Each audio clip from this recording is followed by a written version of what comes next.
আল্লাহ রসুল সাল্লাল্লাহু আলাইহি সাল্লামের হাতে ঘোরা। সবচেয়ে বেশি আনন্দের বিষয় হলো আল্লাহ রসুল সাল্লাল্লাহু আলাইহি সাল্লামের হাতে ঘোরা একজন সাহাবী ইবনে আব্বাস রাদিয়াল্লাহু তাআলা আনহু, যিনি ছিলেন আল্লাহ রসুলের সবচেয়ে বেশি, আল্লাহ রসুলের সাহাবীদের মধ্যে সবচেয়ে বেশি জ্ঞানী একজন সাহাবী, এবং উনি ছিলেন একজন কবি, উনি ছিলেন একজন লেখক, উনি ছিলেন একজন দার্শনিক। এই একজন সাহাবী যিনার নাম হলো ইবনে আব্বাস। থাকার একটা লাইব্রেরি, এই লাইব্রেরিতে ইসলামের কোরআন এবং হাদিস বিভিন্ন গ্রন্থ আদি এই লাইব্রেরিতে রয়ে গেছে। এটা হযরত ইবনে আব্বাস রাদিয়াল্লাহু তাআলা লাইব্রেরি। এখন আমরা যে গেটটি দেখছি হযরত ইবনে আব্বাস রাদিয়াল্লাহু তাআলা গেট, যেই গেট দিয়ে আমরা এই মসজিদে প্রবেশ করে মসজিদের বাউন্ডারির মধ্যে সেই প্রবেশের গেট। সম্মানিত হাজী সাহেবগণ, আমরা তায়েব শহরে আসলাম।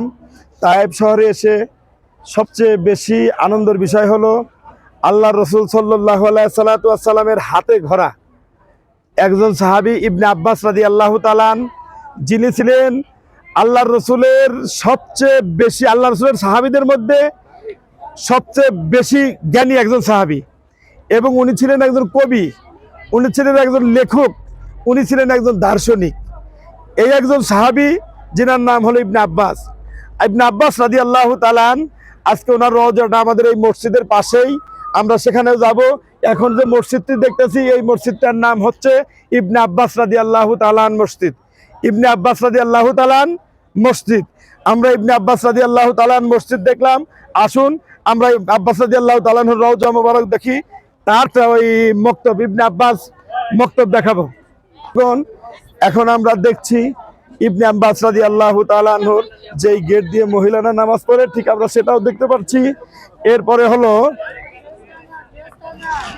সামনে আমরা অনেক লোক, আসলে এখানে ইবনে আব্বাস রাদিয়াল্লাহু তাআলা আনহুর যে সমস্ত ইতিহাসগুলো রয়ে গেছে আমরা সেগুলো দেখব। এখন আমরা যেটা দেখছি হযরত ইবনে আব্বাস রাদিয়াল্লাহু তাআলা আনহু, এটা পাঠাগার, একটা লাইব্রেরি। এই লাইব্রেরিতে ইসলামের কোরআন এবং হাদিস বিভিন্ন গ্রন্থ আদি এই লাইব্রেরিতে রয়ে গেছে। এটা হযরত ইবনে আব্বাস রাদিয়াল্লাহু তাআলা লাইব্রেরি। এই লাইব্রেরিতে ইবনে আব্বাস রাদিয়াল্লাহু তাআলা লাইব্রেরি, এই লাইব্রেরিতে কোরআন, হাদিস এবং ইসলামের যতগুলো ঐতিহাসিক বই পুস্তক আছে সব বইগুলো এখানে মজুদ আছে। ইনশাআল্লাহ আমরা ইবনে আব্বাস রাদিয়াল্লাহু তাআলা লাইব্রেরি দেখতে পারলাম। সম্মানিত হাজী সাহেবগণ, এখন আমরা যে গেটটি দেখছি হযরত ইবনে আব্বাস রাদিয়াল্লাহু তাআলা গেট, যেই গেট দিয়ে আমরা এই মসজিদে প্রবেশ করে মসজিদের বাউন্ডারির মধ্যে সেই প্রবেশের গেট হচ্ছে ইবনে আব্বাস রাদিয়াল্লাহু তাআলা গেট। সম্মানিত হাজী সাহেবগণ, আসলে আমরা যে উদ্দেশ্য নিয়ে এখানে আসছি, এখানে হযরত ইবনে আব্বাস রাদিয়াল্লাহু তাআলা আনহুর রওজা মোবারক এখানে আছে। আমরা মসজিদ দেখলাম, আমরা মক্তব লাইব্রেরি যেটা সেটা দেখলাম, যেই গেট দিয়ে প্রবেশ করে আমরা গেট দিয়ে প্রবেশ করার সেটাও দেখলাম। এখন সর্বশেষ হযরত ইবনে আব্বাস রাদিয়াল্লাহু তাআলা আনহুর রওজা মোবারক জিয়ারত করা এবং সালাম দেওয়া। সম্মানিত হাজী সাহেবগণ, আসলে ইবনে আব্বাস রাদিয়াল্লাহু তাআলা আনহুর রওজা মোবারকটা হচ্ছে এই গেট। ইবনে আব্বাস রাদিয়াল্লাহু তাআলা আনহুর রওজা মোবারকটা হচ্ছে এই গেট। আপনারা এই গেটের ছিদ্র দিয়ে ডান দিকে তাকান, দেখেন বড় একটা কবর দেখা যায়। এইটা ইবনে আব্বাস রাদিয়াল্লাহু তাআলা আনহুর কবর।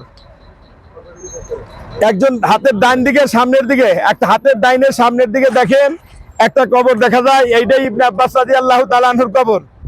সম্মানিত হাজী সাহেবগণ, আপনাদের হাতের ডান পাশে সামনের দিকে ডান পাশে যে কবরটা বাউন্ডারি করা দেখা যায় পাথর দিয়ে, এইটাই হচ্ছে ইবনে আব্বাস রাদিয়াল্লাহু তাআলা আনহুর কবর। এইটাই হচ্ছে হযরত ইবনে আব্বাস রাদিয়াল্লাহু তাআলা আনহুর কবর।